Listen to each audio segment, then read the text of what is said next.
Sveiki draugai, bičiuliai, gera žinia, kad mes pradedame komplektuoti 8-ąją paramos misiją į Ukrainą.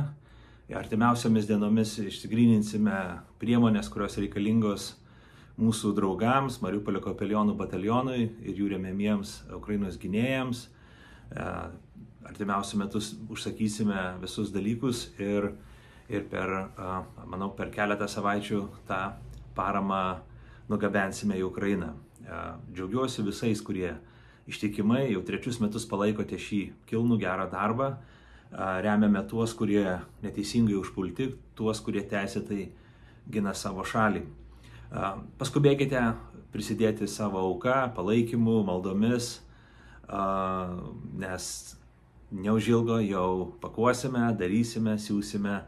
Ir manau, kad iš tikrųjų pastiprinsime tuos, kurie darbuojasi, tarnauja, kurie gina savo šalį. Ačiū visiems už palaikymą, žiūrime į priekį, puikios žinios ir drąsos visiems, ištikimybės ir atkaklumo. Iki susimatymų.